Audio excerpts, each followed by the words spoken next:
안녕하세요. 18.5도입니다. 15화 예고를 보면서 길체가 양음에게 조선으로 돌아가지 않겠다고 하죠. 의미 있고 중요한 말이었습니다. 또 종종이에게도 그랬었죠. 이제 죽어도 만나서는 안 되는 사람이 장윤이라고 얘기를 했었습니다. 그런데 이제 장윤의 곁에 있겠다고 합니다. 길체가 변했죠. 또 길체 때문에 장윤은 2번 죽었습니다. 아마도 장윤은 3번의 죽음을 맞이하게 될 것 같은데요. 그래서 이번 영상은 사계절의 변화와 같은 길체의 변화, 그리고 장윤의 2번의 죽음, 아마도 3번의 죽음이 있게 될 것 같은데요. 장윤의 죽음에 대해서, 그래서 앞으로 길체가 어떻게 될지, 어떻게 진행될지 뇌피셜로 영상 만들어 봤습니다.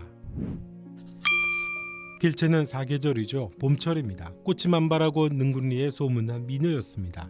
자신감도 넘치고 자신이 마음만 먹으면 넘어오지 않는 사내가 없었던 행복하고 즐겁던 길체였습니다. 좀 철딱서니가 없어 보이니까 시청자들이 당황하는 분들도 많았었던 그런 봄철이었죠. 그리고 뜨겁던 여름이었습니다. 병자 호란을 맞게 됩니다. 호란은 철부지로 살아가던 길체가 만난 뜨겁던 계절이었습니다. 피할 것도 없고 할 수 있는 게 없던 뜨겁던 계절이죠. 친구를 구해내고 원손도 구해내고 자신과 함께한 사람들도 그 여름에 구해내게 됩니다. 호란이라는 끔찍한 전쟁을 겪으면서 기어코 살아냈던 길체였는데요. 오랑캐에게 큰일 당할 뻔했다는 이유로 자결을 하려고 했던 은혜도 살려내게 됩니다. 강화도에서 여인들이 자결을 할 때 자신의 사람들을 살려내기도 했죠. 후에 종종이에게 난 그때 살아서 좋았다라고 이야기하면서 종종이도 다시 또 구해내게 됩니다. 이 뜨겁던 여름, 곡물이 햇빛을 받아서 익어가듯이 호란이라는 고난을 통해가면서 길체가 익어가게 됩니다. 그리고 성숙해지는 것만큼 철이 들면서 사람을 보는 눈도 열리게 되죠. 장윤이 눈에 들어오게 됩니다. 오랑캐에게 위험을 당할 때 무심코 서방님이라는 말까지 하게 됩니다.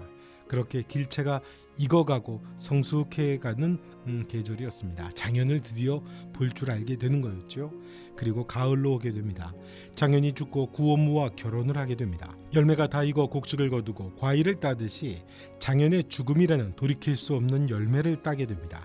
돌이킬 수 없는 구원무와의 결혼이라는 열매도 스스로 거두게 됩니다. 깊은 가을만큼이나 길체가 더욱 성숙해집니다.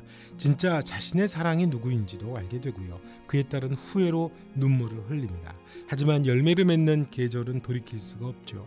험한 세월을 기어코 살아내며 버텨왔는데 진짜 자신의 사랑이 누군지를 알게 된 순간 그가 이미 죽었다는 걸 알게 됩니다.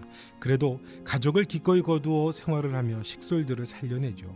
어쩔 수 없는 구원무와도 결혼을 하게 됩니다. 그 결혼 약속을 버리지를 못하니까 이행을 하게 된 거였죠. 사랑하는 사람을 당장 어떻게 하면 꼬실까 조바심 내던 여인이 차마 가질 수 없어 붙잡지를 못한 여인으로 그렇게 성장을 하게 됩니다.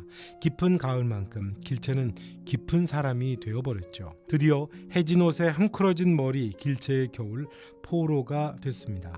아무 희망도 없는 추운 바람과 눈 덮인 딱딱한 땅덩어리 위에 길체가 혼자 내동댕이 처지게 됩니다. 여름과 달리 겨울은 정말 아무것도 없는 절망과 죽음의 계절이죠. 살아내야 하는 계절입니다.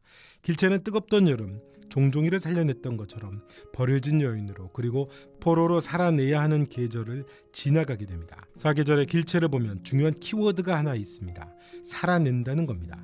반드시 살아낸다는 거죠. 반드시 살아내는 겁니다. 그래서 다시 겨울의 한복판 낭떠러지에서도 부모라도 무슨 상관이야, 내가 살겠다는데 라고 합니다. 길체가 이 드라마를 관통하는 단어입니다. 중요한 단어죠. 살아낸다는 겁니다. 예고편에서 길체는 양음에게 다시 조선으로 가지 않겠다고 합니다. 그건 장현 곁에 있겠다라는 거죠. 이전에는 남의 부인이기 때문에 장현의 곁을 떠나는 게 장현을 위하는 것이라고 생각을 했는데 길체의 마음이 바뀌었습니다. 길체는 살려내는 사람이죠. 길체는 장현에게 빚을 갖고 있습니다. 각화의 포로 사냥에서 자신의 목숨을 장현이 살렸죠. 또 가을날 다른 사람의 이야기만 듣고 장현의 죽음을 그대로 받아들였습니다. 사랑하는 사람이고 사랑한다는 사람인데 그 사람의 죽음을 그대로 인정하고 후회스러운 결정을 해버리죠.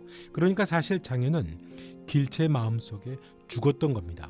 길체는 마음속에서 장현을 죽였던 거죠. 그리고 포로 사냥에서는 자신을 위해서 또 한 번 장현이 죽었던 거고요. 물론 2번 다 결국 장현은 살아나기도 했지만 살려내던 길체가 자신으로 인해서 사랑하는 사람 장현은 2번 죽음을 맞게 했던 겁니다. 누군가를 늘 살려내던 게 길채였잖아요. 자신도 살아낼 뿐만 아니라 곁에 있는 사람들도 늘 살려내던 게 길채였는데, 길채가 마음속에서뿐 아니라 현실에서도 자기 때문에 장현이 2번 죽게 그렇게 합니다. 길채는 그래서 결심을 한 것 같죠. 예전에 나를 사람들이 헌 여자라고 하면 어떻게 하냐고 할 때 길채는 자신은 다른 사람의 눈은 아랑곳하지 않겠다고 했습니다. 장현은 그런 길채가 좋다고 했죠. 낭자는 그 뻔뻔함이 좋아라고 장현이 말을 했습니다. 그 말대로 길채가 소극적으로 장현을 지켜주려던 것에서 이제 적극적으로 장현의 곁에서 사람들이 뭐라고 하든지 장현이 당신의 그 뻔뻔함이 좋아라고 했던 말처럼 장현의 곁에서 장현의 곁을 지키기로 결심을 한 것 같습니다. 길채의 중요한 전환점이 생긴 거죠. 우리가 아는 그런 분류는 아니겠죠. 구원문은 길채를 통해 각화를 통해 말끔하게 아마 작가가 정리를 하겠죠. 장현의 2번의 죽음은 모두 길채로 인해서 생겼습니다. 양음은 그런 길채가 장현의 곁에 있는 게 불안한 거죠. 드라마적인 암시가 분명히 있습니다. 3번째 장현의 죽음이 다가온다는 거죠. 늘 누군가를 살려내는 길채였기에 그 3번째 죽음, 그러니까 길채로 인한 조선에서의 죽음은 길채가 막아내고 장현을 결국 살려내지 않을까요? 이게 새드 엔딩이라면 길채는 그 마지막 죽음은 길채가 장현을 지켜내면서 길채의 죽음으로 끝날 듯하고요. 이게 해피엔딩이라면 결국 길채는 장현도 살려내지 않을까요? 자신들의 식소를 다 살려냈던 것처럼 결국 마지막에는 길채가 장현을 또 살려내지 않을까 싶습니다.